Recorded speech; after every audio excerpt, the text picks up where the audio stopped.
Casey Catherwood. Here's your host, Casey, talking about all the important news and all the things you need to know about your Seattle Seahawks. Hello everybody and welcome back to Hawk Talk, Week 5 with Casey Catherwood. I'm your host, Casey. Really excited to be here today. As always, I just want to thank everybody for all the support. 50 likes on Facebook yesterday. That's so huge. Really kind of proves that this city is sticking by these Hawks even though things aren't really going our way right now. The sky is sort of falling here at Hawks headquarters all week. It's been very difficult. If you watch that St. Louis game on Sunday, you know that it was just a very difficult loss for our city and this team. We were going in there thinking we definitely were going to win that game. We started out playing tremendous football, and it just didn't go our way in the end. So I want to just say that we got to stick the course. We're at the quarter pole now. The team is 2-2, and if you had looked at the schedule before the season, you probably would have looked at these first 4 games and thought we were going to lose 2 of them. Probably the Green Bay game, probably the Dallas game.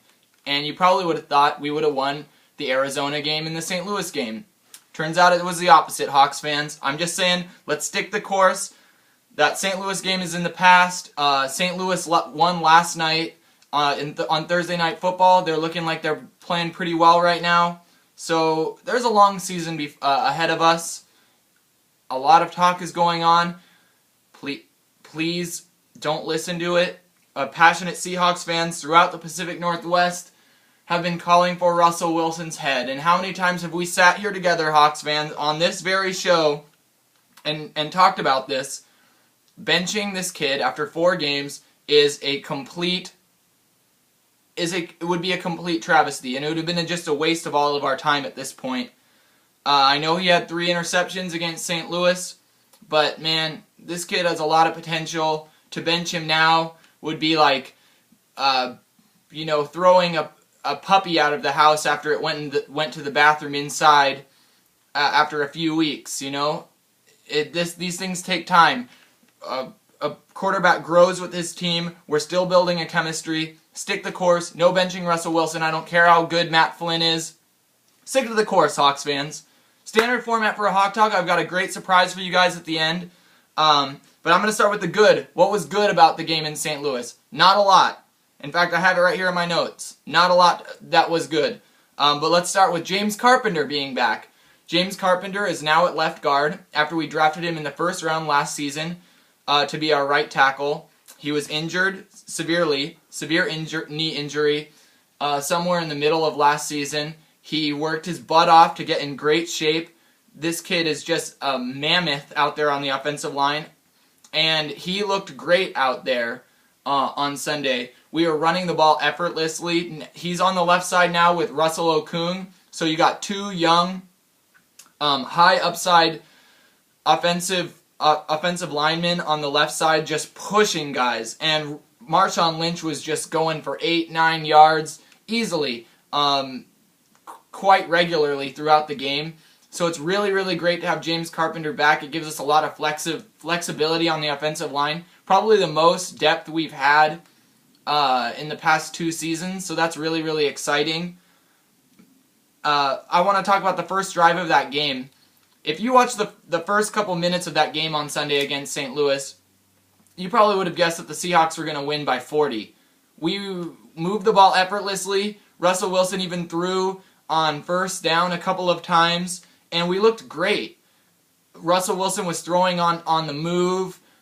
Marshawn Lynch was just bowling guys over to get gains of 12, 15, and ended up scoring on an 18-yard touchdown run to put us up 7-0 almost before the game had even started. What happened after that? I'm not really sure. That's about the only good things I can take away from that game. So let's get straight to the bad. The trick field goal play in the second quarter. What a nightmare, folks. That just shouldn't happen. It caught us off guard. It ended up being the decider in the game. We lost by 6. So if we had If that hadn't happened, we wouldn't have lost the game. And to put it in perspective, on 4th down, the Rams are setting up for a field goal, and they have 10 men setting up to block for the field goal. Standard procedure, and all of a sudden, a guy hops out. Danny Amendola, a wide receiver on the Rams, hops out, and all of a sudden it just seemed like he teleported into the end zone and caught a touchdown pass. So no field goal, now it's a touchdown, and the Hawks are just scrambling for their dear lives at this point. It really caught us off guard. It wasn't good. You know that Pete Carroll felt like he had his pants pulled down in front of the nation, and I just felt like that was the game right there. Even though we had a whole nother half to play, it was very demoralizing, and it's not the style of football that we play. We play smart football, and we definitely got caught off guard with that one. 3rd down continues to still be a problem for this team on offense and defense. But let's start with offense. We're running the ball 1st and 2nd down pretty much guaranteed, and still getting great yardage. Defenses are stacking the box, defense are playing for the run, and our offensive line and Marshawn Lynch are still getting 5-6 yards a carry. But that when it gets to 3rd down, it seems like we can't do anything. 3rd and 3, that should be a gimme. And we just can't seem to be get it done. Now, do you blame Russell Wilson? Sure, some blame should fall on Russell Wilson. But right now, I don't ever call for people's heads. Not during the season. But Darrell Bevell, our offensive coordinator, is sure making it hard to support him with these cute play calls that he continues to throw out there on 3rd down. You got a cute little flip play to Marshawn Lynch, gets stuffed. 4th down, we have to punt. You give Russell Wilson an option play that got stuffed for a loss of yardage. It just seems like 3rd down and short should be, yes, it's difficult. The defense is doing more things on 3rd down to stop you than they were on first and 2nd down. But still, we need to convert. If we're not gonna get, at least a third of our 3rd down conversions in games, we're not gonna win anymore. I don't think we're gonna, we're not gonna get any more good luck. We're not gonna get any more little gimmies, and we need to start converting, or this season is going to halt to a stop. 3rd and long. Why can't our defense play on 3rd and long like they do on 1st and 2nd down, or even normal 3rd downs? I mean, 3rd and 12, that should be, with our secondary, that should be a complete gimme to stop an offense. And yet it continually, week after week, becomes a problem. It's hard to call out a defense that's as good as ours, because they are carrying a lot of the weight right now, and they are carrying a lot of the responsibility. And at this point, it seems like Pete Carroll is telling his defense, you have to go win us games. It's not fair, but it's our situation right now. And 3rd and long, if you let a team convert on 3rd and 15 pretty regularly, you're also, I don't consider you a top 10 defense. I don't care what the yardage or the rankings or whatever says. 3rd and long it should be as easy as bread and water, folks, and bread and butter, whatever it is, and we're not getting it. Oh man, another bad thing. Personal fouls on Bruno Giacomini. That really killed us. He was getting a lot of, this is offensive lineman for the Seahawks. He got 2 personal fouls in the game that were both pretty crippling as far as position of the ball and giving the Rams fresh set of downs. Pete Carroll came out and said that the second one that came late in the game was probably based on the reputation of the first dirty play, the first dirty hit he took on a Rams player. But Bruno, you're an offensive lineman. You're supposed to help us run the ball and protect the quarterback. Not start fights, not be chippy, leave that up to the defense. And these personal foul calls they allude to a very undisciplined team.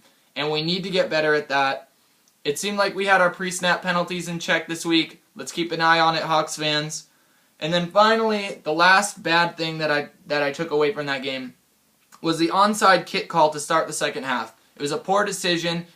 And maybe they'd planned for it all week, but man, it sure made Pete Carroll look like he was really reacting after that fake field goal play, and he felt like he just needed to get one up Jeff Fisher for the Rams, and it ended up costing us really bad field position and maybe the game. I'm not sure. Let's talk about Carolina this week. I got 5 minutes. You talk about North Carolina Panthers. They're an underperforming 1-3 team. They were great last season. They're coming off of a loss in Atlanta. Probably a game that you look back at and they are looking at it and say coulda, woulda, shoulda. Sort of like the Seahawks last week. We get them at their home stadium and they're going to be out for blood. Quickly go through the players that I think that should be watched. Cam Newton. This is a former #1 draft pick. He's an amazing quarterback that can run.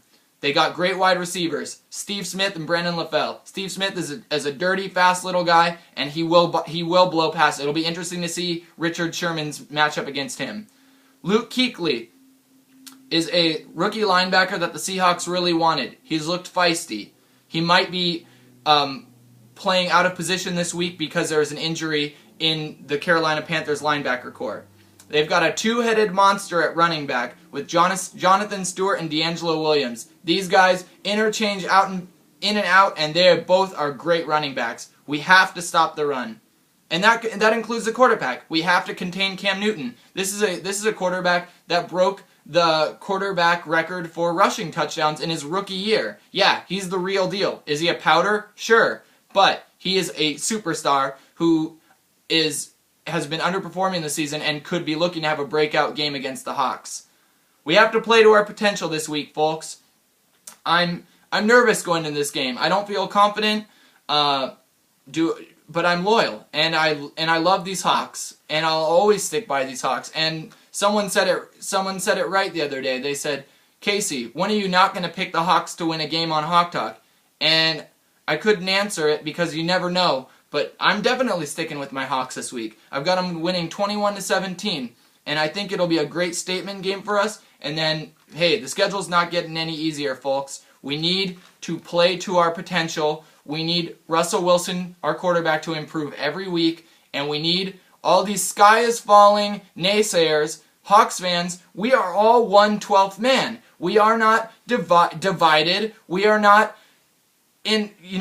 at war with each other. We are rooting for one team. So if our coach says he's starting Russell Wilson, rally behind him, folks. We're watching the game all together. Cheer and love your team. That's all I ask. Really quick. Little surprise for you guys.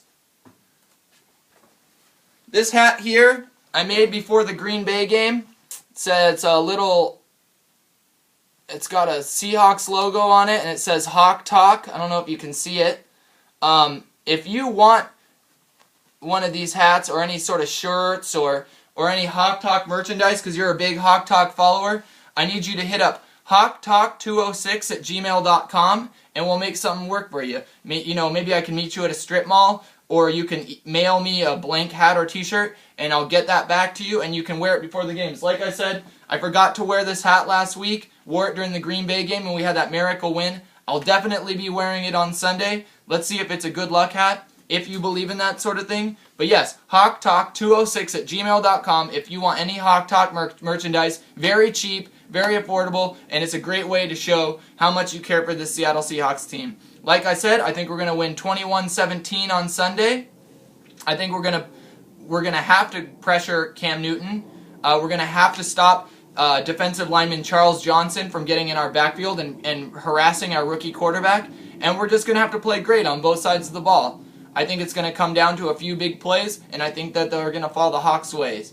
So, Seahawks fans, thanks for watching. Happy weekend to you, and go Seahawks.